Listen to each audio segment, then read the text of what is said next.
one message I've been on repeat about is this idea that the snares are closing or the windows of opportunity are closing. I've talked about this specifically in the context of moving to a better place. And as a quick recap of a few ideas about that, I've told you about how important it is to think about future situations and where you'd want to live as those things become reality versus just calculating that cost and benefit based on present conditions. That's particularly important when you realize that most people's perceptions of present conditions is wrong. As an example of that, I have people I care about who live in Maryland, and I have people I care about who live in Washington State, just to pick two places. And both states have pronounced a strong desire to outlaw internal combustion engines in cars. Now, I think that that's going to be a prominent position in many states, and I'm sure there are more states than those two. I know California at least, but there are probably more who feel that way, and that will continue to accelerate because of the madness that is the electric car craze.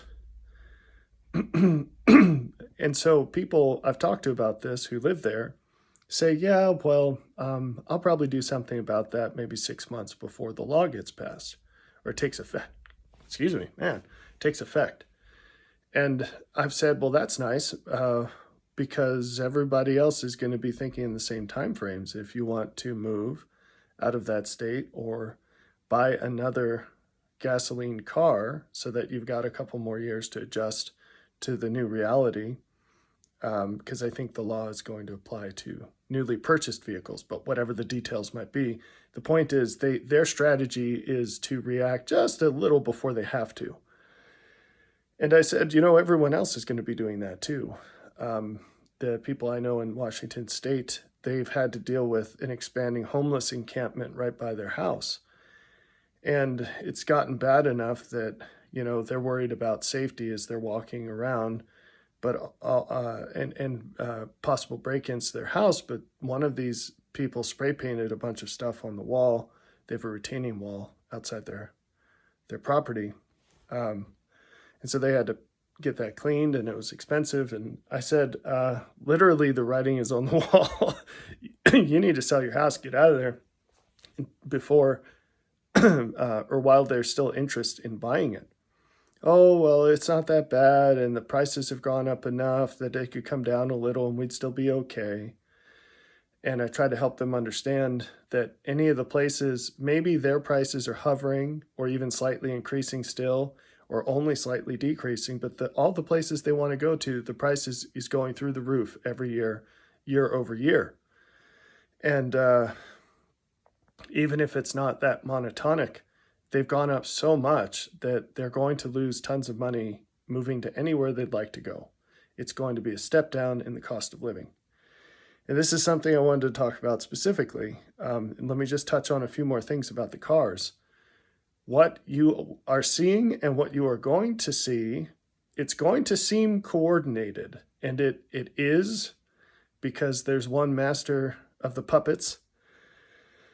But it's not as coordinated as it might seem in terms of human relationships. But all these people are working off the same script, so to speak.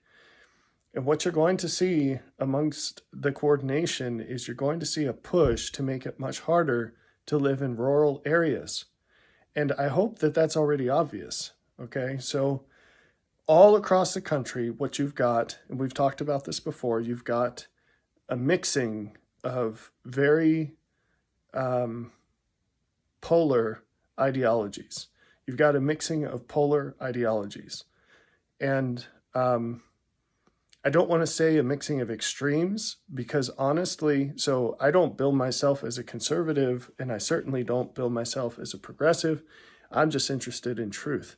I consider myself to be apolitical because I'm a disciple of Christ, and I think that not only overrides any political orientation, it It precludes any political orientation.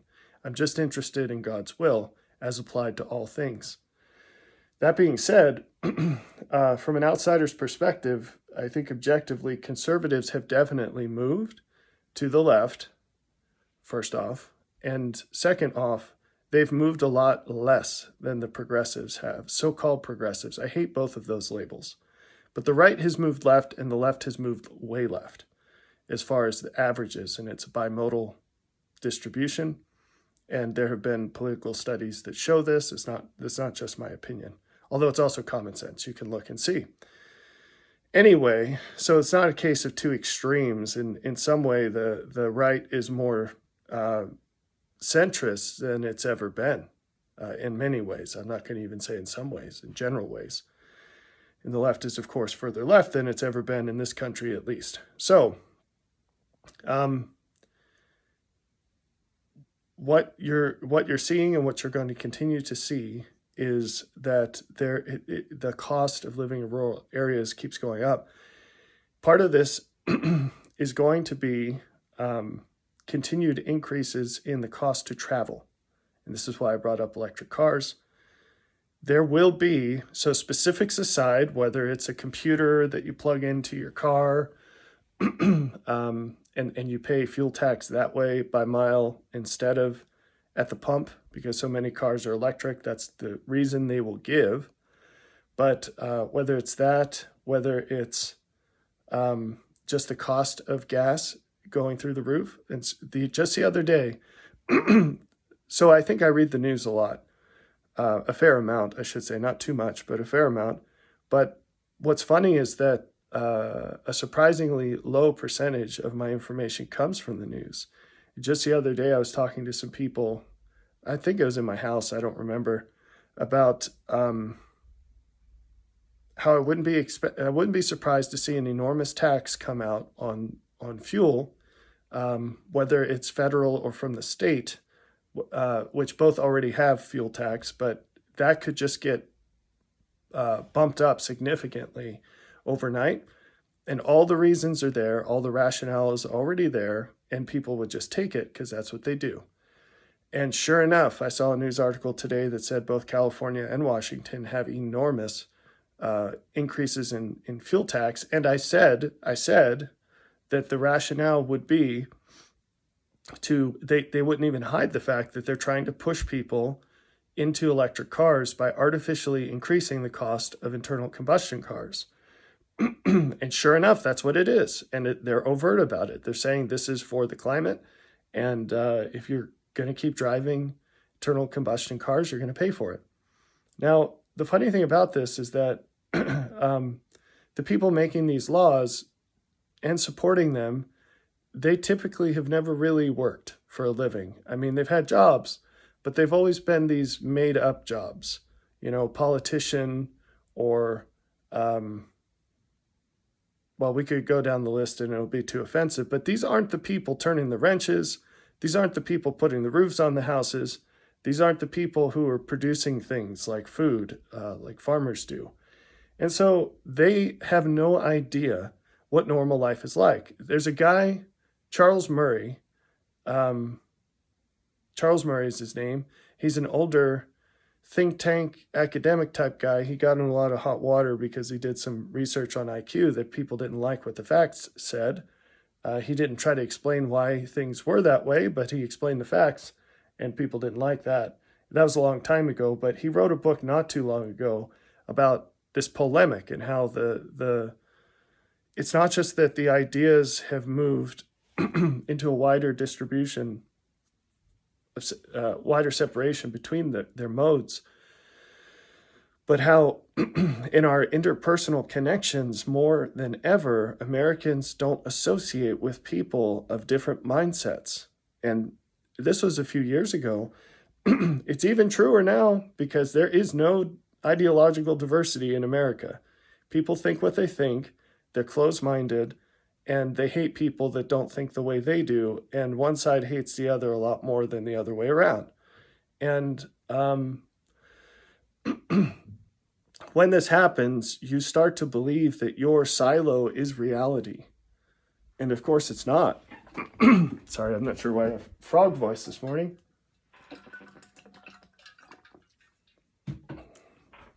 And so you get blindsided by these things that you had the complete capability of knowing about before they happened, but you just weren't paying attention. And you weren't you weren't admitting people into your social circles, that had different perspectives. Because if you have a PhD today, chances are both of your parents did. And if you work in politics today, chances are at least one of your parents did.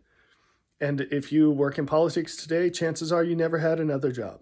You've always worked in politics. If you're a professor today, odds are your only job has been on a college campus since you became an adult, and on and on.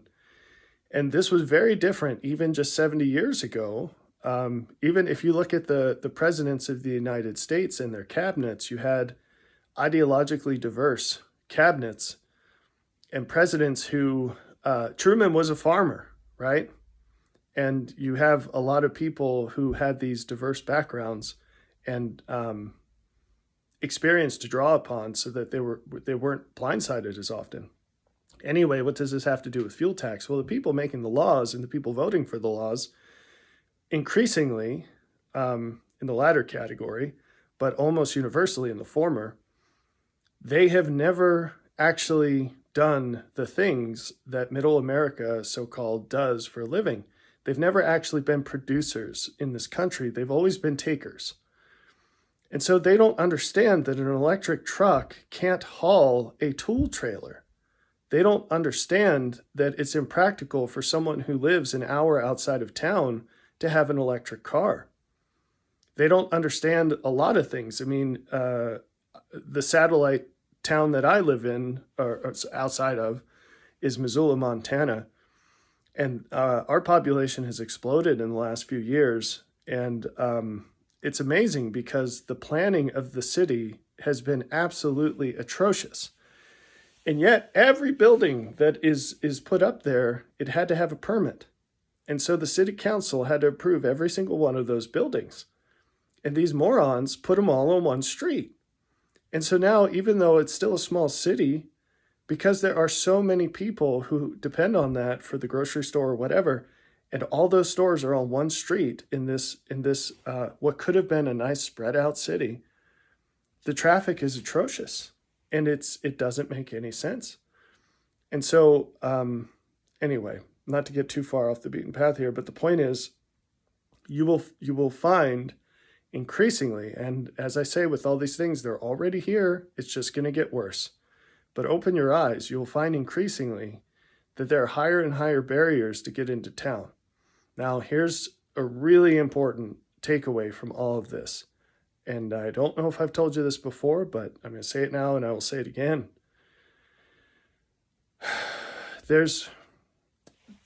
I wish we could talk for hours about this. There's so much to say about it. I'm writing it down, but it's going to be a while. We are going to come to a point in this country where God flips a switch and there will be levels of expectation in this country that have not been in force since the most recent train of white guys came here. So since the founding of the nation, or the colonization of the United States, it's never been the case that this level of justice has been enforced, the one I'm speaking of. This time is going to come. And when it comes, it's going to be like someone turns on brighter lights. And it's going to show darkness that you didn't see before. And each individual who's not up to that level of light, who hasn't voluntarily found and ascribed to it, but also societally. And there's going to be a lot of turmoil. But when the dust settles, what will come through that, what will survive and endure, is going to be what is fair, what is just. Now, that isn't based on an idea of fairness or justice that like a kid would have, where say, it's not fair that I have to work hard because I want a candy bar and it's not fair. That's not what I'm talking about. I'm saying what you get out of it will be what you put into it. And we do not live on that level right now. I'm recalling now some things I read or conversations I've had in the recent past, and how much of this I want to get into, I'm not sure, but you need to prepare yourself by making your life just. Now, when you say something like that, well, the first level of confusion is that people think of justice as punishment. It swings both ways. It's only punishment if you've done things that are bad or you've done less than your best. If you've done your best, odds are you have not been given reciprocal return on that, because that's the way the current world works. People who work harder, they don't get more, at least hardly ever in proportion to the extra that they put in. But they're usually the only ones that realize this, because perception is very much tied to experience. And those who never do their best, or who only do their best every once in a while, they don't progress to the point that they have any clue of what's actually possible for potential, which is another ball of wax. However, when that day comes and that process unfolds and things are, I like to think of it as like a snap to grid. If you're designing something, sometimes in software you have this tool where you can turn on a grid and it will pull everything that you've made, all the pictures or whatever you're designing, it'll snap it to the grid. And that's what's going to happen. And some people are going to move a lot when that happens. And the last will be first and the first will be last. But, so there will be upward and downward adjustment. But one thing that I want to make totally clear, and that's why I went into all this, the standard of living that you currently enjoy, I would bet good money that it is unjust. And what I mean by that is it's extremely unlikely that you do in your life what is required to justly have that standard of living. So I've got these headphones on my head and they cost an embarrassing amount of money. They were a gift. I did not buy them. I would never have bought them, but what kind of life do you have to live in terms of character? I'm not just saying this limited to the work you do, but of course that is a factor. To have fancy headphones like this, right? They might not look much, but they were really expensive, at least for my frugality. They were way outside that. What do you have to have basically a supercomputer from 30 years ago in your hand that I'm making this video on? These houses we live in, they're mansions. Even small houses today, they're luxury mansions against historical averages.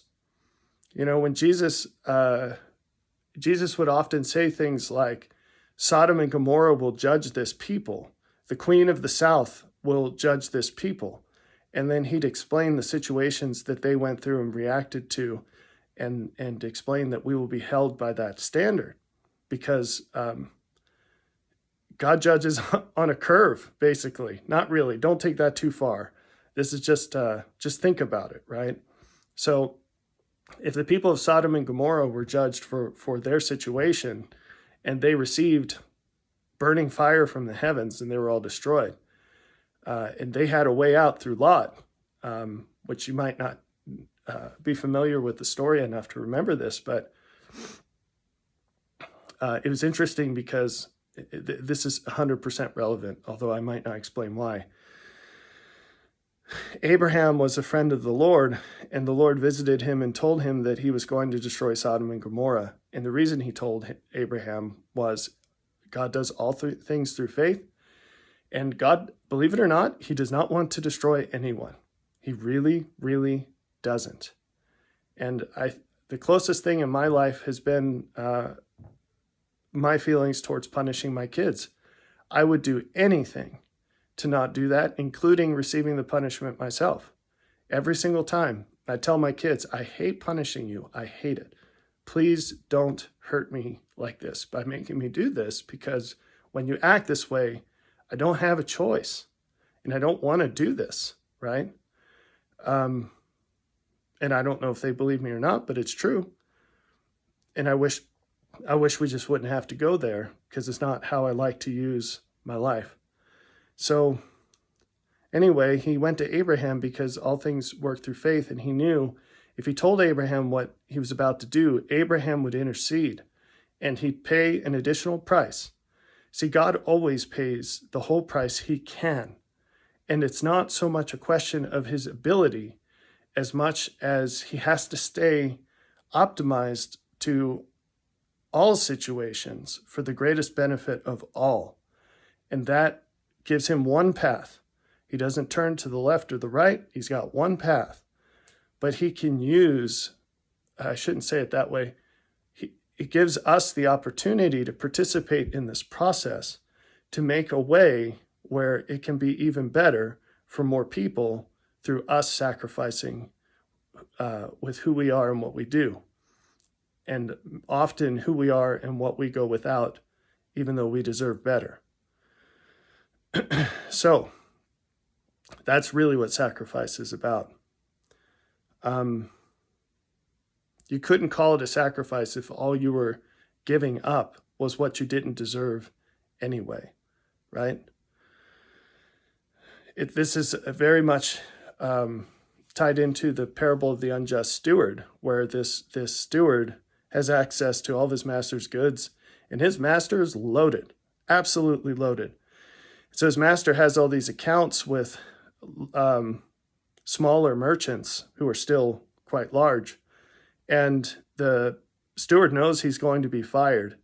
And so what he does is he goes around and he becomes very gracious with his master's goods. And he writes off debts and he cancels things and he reduces things dramatically. And he knows that there will come a day when he no longer has all of his master's goods. And he's trying to get into the good graces of these debtors so that they take care of him when his master doesn't. And we all have massive, everything you have in your life is a gift from God. All of it's on loan.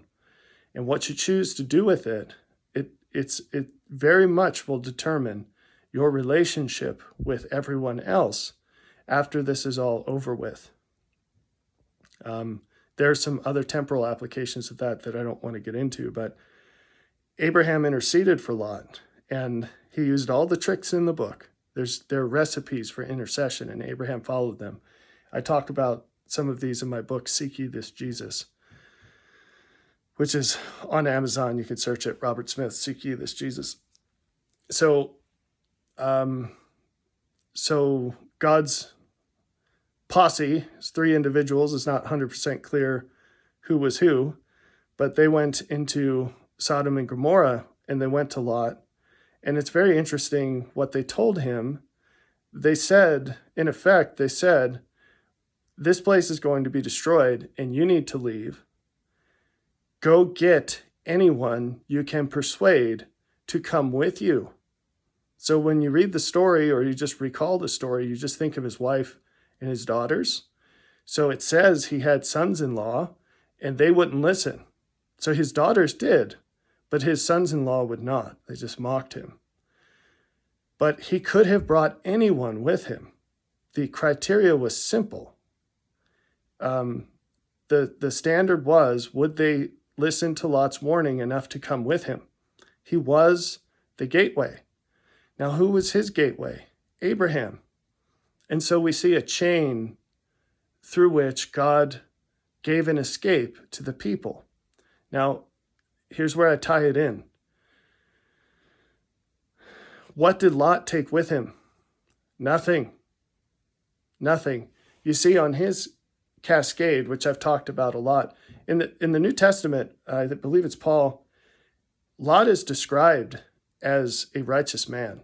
He's described as an example of righteousness. And compared to Sodom and Gomorrah, he was a righteous man. It says he was vexed daily by their wickedness. He was troubled. It deeply hurt him to be in that environment. But he got trapped there effectively. And this is, there's the way of life and the way of death. And the way of life is characterized by things like growth and improvement and betterment and strength and life. The way of death it's this Hebrew word to perish. It's decay. It's disenfranchisement. It's destruction. There's a lot of D words. But it's reduction. It's less freedom. It's greater slavery. And that's what we're talking about with all this is slavery.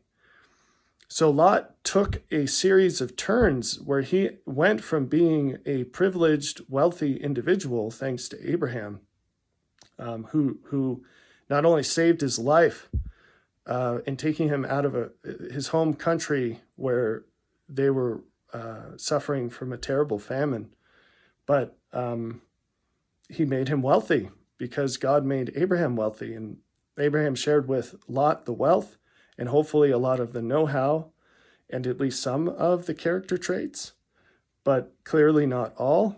And through a series of decisions where he wasn't recognizing the value of Abraham and the superiority of Abraham, and he was happy to think that he could do these things himself, and that what he had was because of who he was, not because of who Abraham was. He turned away from all of that over a series of decisions, and he found himself stuck in Sodom and Gomorrah.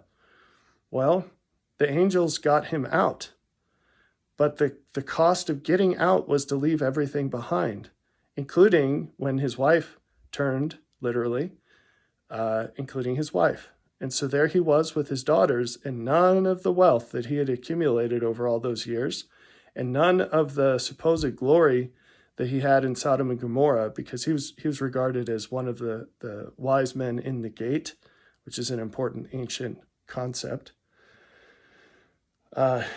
You'll see just how important it is over time in our day. But the cost was to leave without anything.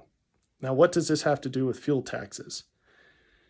I keep telling you that the cost will continue to increase to live in rural places, but the value of living there will also continue to increase.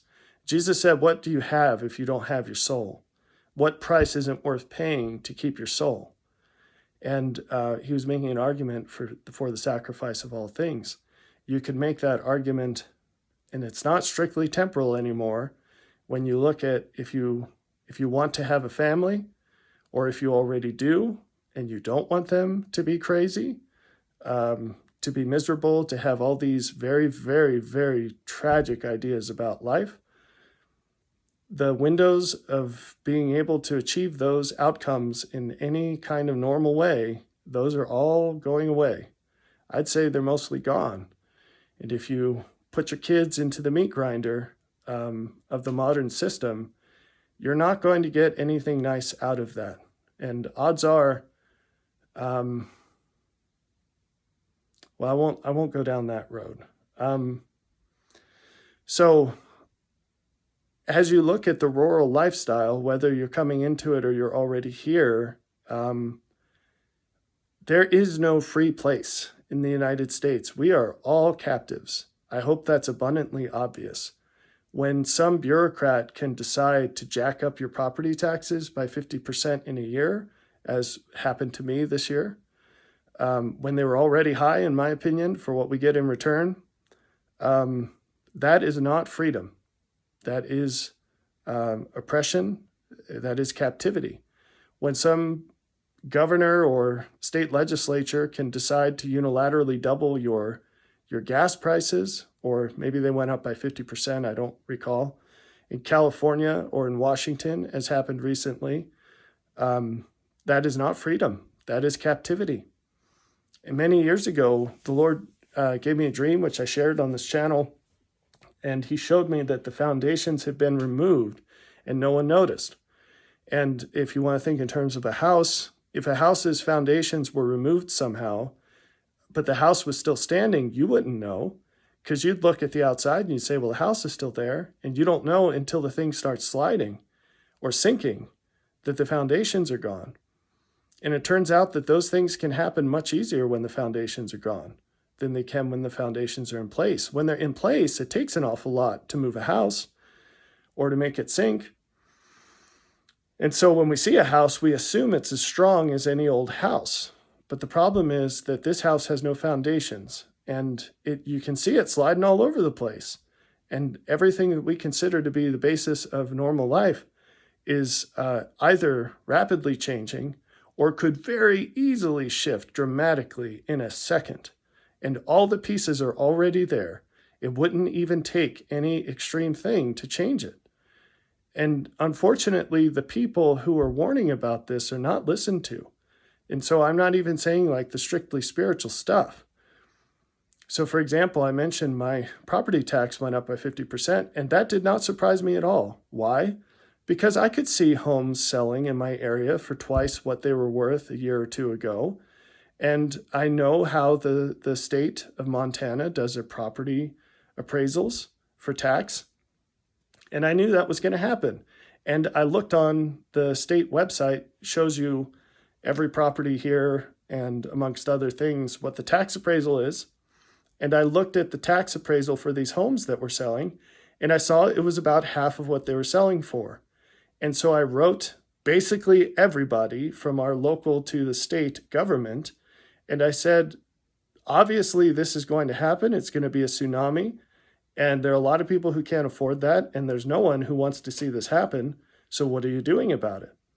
And, there's a million intelligent things that could have been done, like staggering the increase or maybe passing a law that says appraisals are appraisals, but it can only go up by this percent per year. And maybe it gets up to that appraisal eventually or whatever. There were very easy ways to get out in front of this. My personal favorite would have been if they limited property tax increases to the federal inflation rate or even the state inflation rate, but just the argument is always that when inflation hits, the governments need more money for their various programs. We'll tie it to inflation because that's how much more money you need, right? But it has nothing to do with the cost of a property. So people like me who support a lot of folks, whether they be kids, family members, or other people, we have bigger houses because you need them to fit all these people. And we get slammed on these taxes all the time. And you get pulled in both directions, right? The cost to school tax is always going up, et cetera, et cetera, et cetera. And anyway, guess what? Not one person responded to me. Not one. I got forwarded to a different person who didn't respond to me, if you want to count that as a response. And I got an obvious form letter from the governor's office. And other than that, I didn't get any responses from anyone. And so now the taxes hit, okay? Everyone should have saw this coming. And a couple people did, by the way. So I was reading comments on the news articles. A couple people said, I also wrote to people, we knew this was coming and nothing's been done. But what percentage, like maybe 1% or 2% of people had the foresight to see this coming? Everyone should have, okay? Now, by the way, all these people that couldn't see the very obvious things coming, they all vote. They all vote and they all have very strong opinions. So this is also a piece of the problem. And it gets back to this wise men in the gate that I was talking about before. But that's a big bucket to get into. Anyway, the cost of living in rural areas will continue to increase, and it will get much higher for people that aren't there yet than it will for the people who are already there. But we are all captives. And I've said it before, and I'll say it again. It will reach the point where righteous, just people, all good people, will pray to God to bring it all down. They'll pray night and day for him to bring it all down. Why? Because that's how bad it's going to get. We're going to, in the military analogy, we're going to call for fire on our own positions. I promise you it's going to happen. Now, some people are already in that place. Why? Because they've taken a stand on what is right. See, it used to be, this is another change that's going to accelerate but has already occurred. You don't have to look very far to see an example of a lowercase m martyr. They haven't died per se. Some people have. Seth Rich is dead. But for the most part, they're just jailed for life, or they've lost their career, or they've lost their home, or maybe their spouse has left them, or their kids hate them, or whatever. Why? Because they took a stand on what was right. and they got blacklisted and they got canceled and maybe they went to jail. And these people are not hard to find anymore. There's a guy I again saw in the news. There's some Israeli guy who filed a whistleblower report about Biden. And he's on the run. And he expects to be on the run for the rest of his life because after he filed the report, he got charged with something he may or may not have done. It looks highly suspicious. And they were going to try him in New York. And he knew he wasn't going to get a fair trial because who does in New York these days? So that's another foundation. And I've mentioned this one before as well. Don't think that a trial by jury is going to protect your rights because first off, no one cares about the speedy part that's guaranteed in the Constitution. There are people from January 6th who still haven't had a trial. Right or wrong, it doesn't matter what they did or didn't do. The point is their constitutional right to a speedy trial. That doesn't happen anymore. Even in normal cases that don't make the news, just everyday things, it takes months to get a trial. That's not a speedy trial. And so you can have your life locked up for months, and maybe you'll be locked up too just because someone accuses you of something, right? And then when it comes to the jury, who's going to be on the jury? If you get tried in a place like New York City and you happen to be a person that they don't like, you will not get a fair trial. And it doesn't matter if you did it or not, because the prevailing ideology today is it's okay to lie to catch a liar. In other words, if you don't like what someone believes, anything you say about them, even if it's a complete lie, is fully justified. And the majority of people today believe that.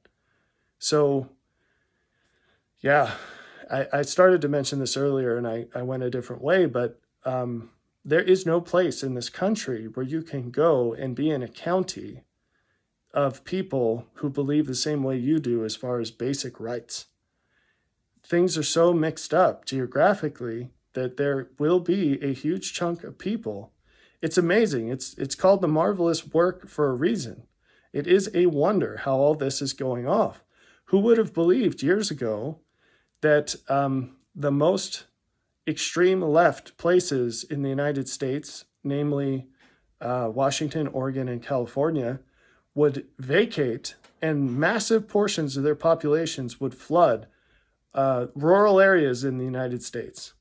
And that's exactly what's happened. And these people are far outnumbering or growing by the day at least, the number of old school rancher types who still practice traditional American values and still believe in God and believe in doing the right thing. So believe in being honest and fair and just. So that's what's happening. And it touches everyone. It touches everyone. And you just don't, you're not going to understand until it grips you. And I'd say by then it's too late, but it's already too late. There's no turning this back. There's one resolution, and it's that God's going to bring the whole thing down. Not you or me. Someone asked me by email what's my position on what they say, resisting evil. And that's code language for should we fight. And it's not, I don't have a short answer for that other than no, not in the way you're thinking. This is God's battle. Our job is to be righteous and to fight inside of ourselves, to fight the evil inside of ourselves, and to learn to love our neighbor. After that, we live out in the world by calling things out, by what we say. We point out the truth. We speak the truth. We live the truth, and we face the consequences that come from loving your neighbor and more than yourself. But that doesn't involve guns. It doesn't involve that sort of thing. I'm not talking about defending your own property if someone breaks in or whatever other thing like that. But there's much, much more to say about this. But where we're headed, it's the Lord that's going to arrange this.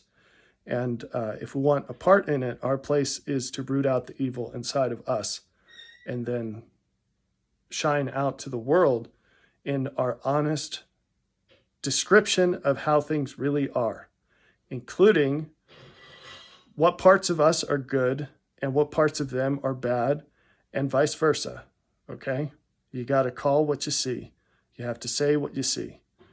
So this is a long diatribe, but these are some things that have been on my heart recently. And so now that I've shared them with you, maybe you can think about them.